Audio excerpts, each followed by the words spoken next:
menyelesaikan tugasnya dengan baik ya, dengan nilai yang menurut saya sudah cukup memuaskan.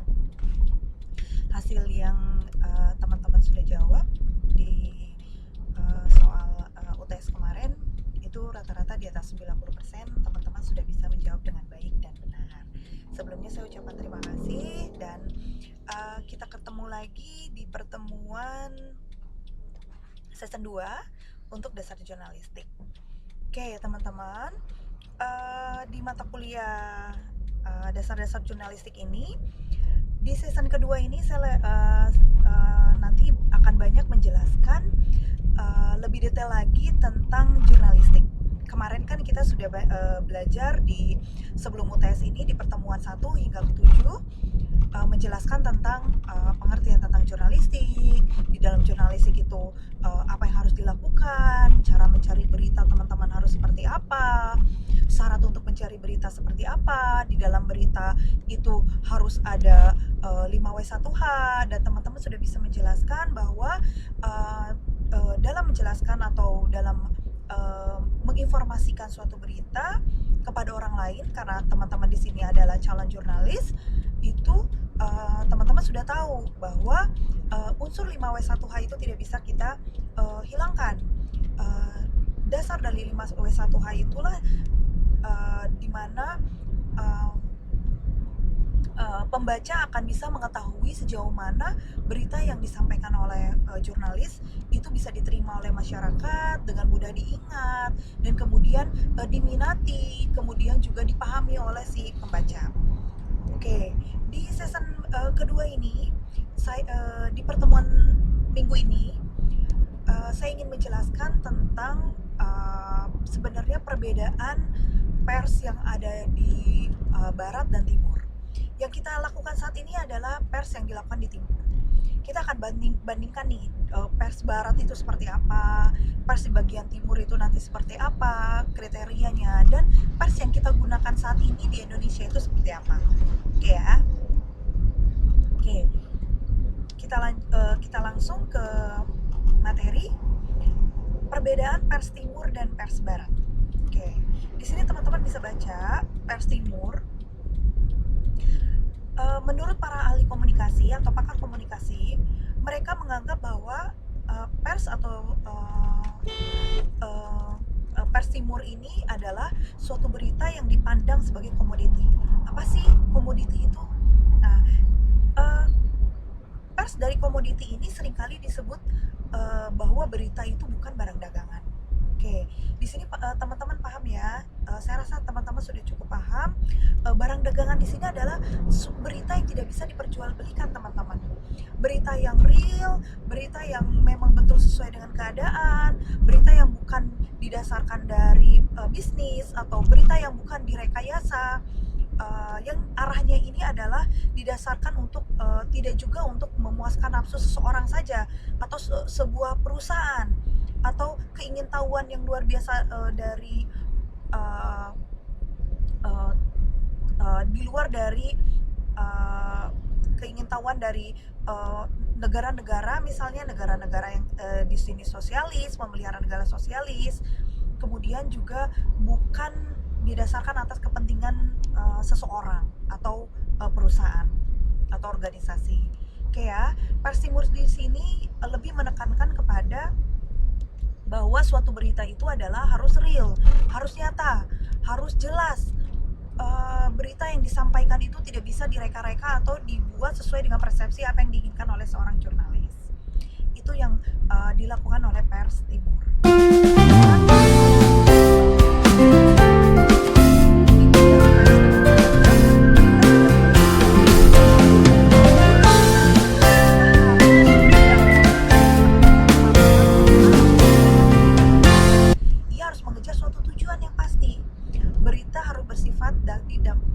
Didaktif dan pendidik. Itu yang sebenarnya sudah dilakukan oleh pers yang ada di Indonesia ya teman-teman ya. Sebagian besar pers yang kita gunakan itu adalah sebagai pers timur. Pers timur ini jauh lebih tadi yang sudah dijelaskan bahwa bukan dari suatu barang atau berita komoditi. Oke, kita akan lanjutkan perbedaan dari pers barat. Berbeda dengan pers timur, pers barat ini justru memandang berita sebagai komoditi, teman-teman. Berita itu adalah sebagai bahan jual yang bisa diperjualbelikan atau disebut juga dengan barang dagangan yang dikhususkan untuk kalangan tertentu, memuaskan keinginan kalangan tertentu, dan itu oleh pemerintahnya sendiri justru dilegalkan ya teman-teman. Contohnya di negara Eropa atau negara adidaya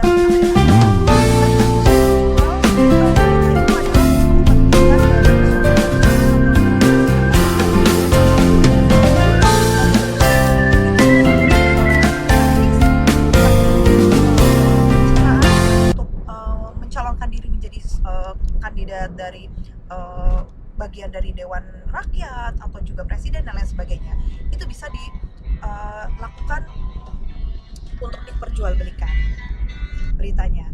Jadi si jurnalisnya ini juga bisa menjual berita atau justru dia mencari berita untuk bisa diperjualbelikan kepada kalangan orang-orang tertentu gitu. Jadi justru dengan di sini di pers barat ini mereka mengemas segala sesuatu hal berita itu jauh lebih menarik. Kenapa? Karena sesuatu berita yang disampaikan kepada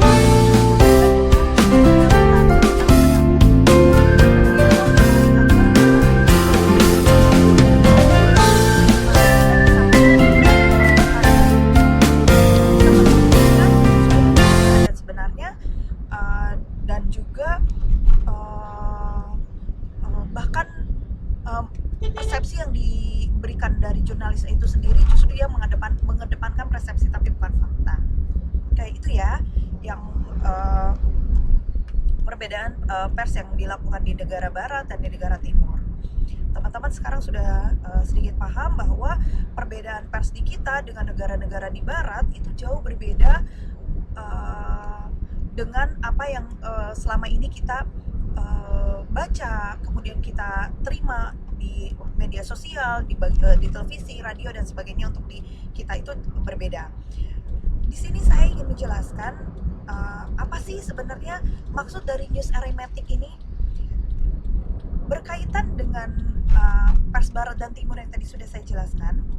Saya ingin memberikan informasi kepada teman-teman bahwa news arithmetic ini adalah suatu rumus orang jurnalis. Jadi rumus itu tidak hanya dimiliki oleh orang-orang anak teknik ya teman-teman ya. Kita sebagai anak-anak sosial juga kita punya rumus dalam mencari berita. Kita punya rumus news arithmetic.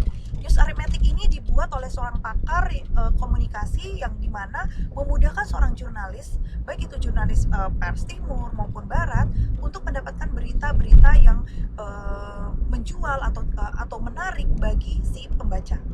Oke, di sini teman-teman ada beberapa rumus yang ingin saya jelaskan.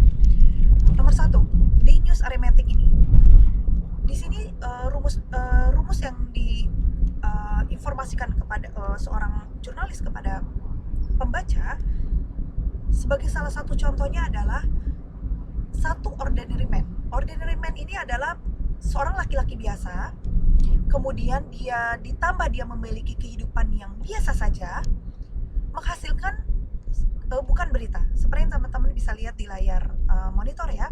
Kenapa sih seorang laki-laki biasa ditambah dia punya kehidupan yang biasa terus nggak bisa dijadiin berita? Tentu saja ya teman-teman, itu nggak bisa dijadikan berita karena nilai jual, kemudian nilai untuk menarik perhatian orang itu nggak ada gitu. Jadi seorang misalnya Bapak Joko bekerja di bank, kemudian dia memiliki kehidupan yang biasa aja, yang kehidupannya dia misalnya belum menikah, bujang, atau dia sudah menikah dan lain sebagainya, itu nggak menarik. Nah, itu yang tidak bisa dijadikan sebuah berita.